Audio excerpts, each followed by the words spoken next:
Magandang tanghali sa inyo mga ka-farmers. Yan, tingnan nyo ating mga alagang manok.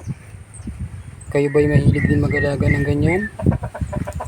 Mga malalaking manok kung tawagin ay Rhode Island Red, Black Australorp, BPR, or Barred Plymouth Rock.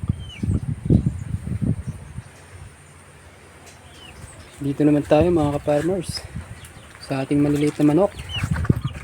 Yan. Kung hindi pa kayo nakakapag-alaga niyan mga ka-farmers, ay simulan nyo na. At saka hindi kayo magsisisi. Sobrang bigat nila sa kilo pa lang. At sila ay nangingitlog ng brown egg.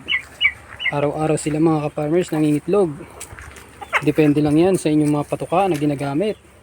Siyempre tayo gumagamit ng breeder feeds, breeder pellet para sa kanila, para maging matibay ang itlog, malaki at malusog ang sisiw. Yan mga ka-farmers. At syempre may bago tayong alagang pavo. Yan, dalawa. Pararamihin natin sila mga ka-farmers. Dito naman tayo mga ka-farmers sa upgraded native natin. Yan, tingnan nyo mga farmers, malalaki rin sila. Pero ang problema sila sa kanila mga farmers, medyo tamad sila mangitlog. Yan, pang meat production lang talaga sila, pang katay kumbaga. Dito naman tayo mga farmers sa ating kulungan na may sakit na sisiw, sakit na manok. May sakit tayong manok mga farmers. Yan o, tingnan nyo, may sakit siyang bulutong, coryza. Kaya dito siya naka-detain. Yan, dito siya nakulong, hiwalay sila sa mga kulungan ng mga sakit. Mayroon pa dito isa mga kapag.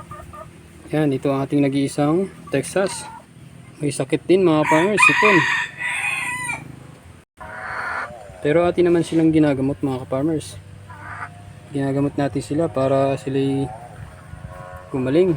Sayang din mga farmers kapag namatay.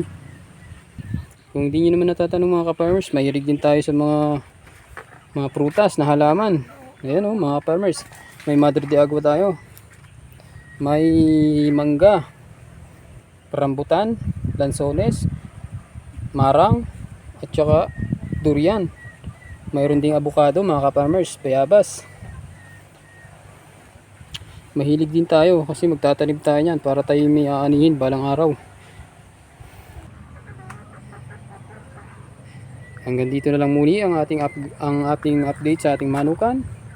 At muli po sa nanonood ng ating vlog ay paki-subscribe lang at pindutin ang notification bell upang tayo ay lumawak pa ng ating ano sa mga manukan natin.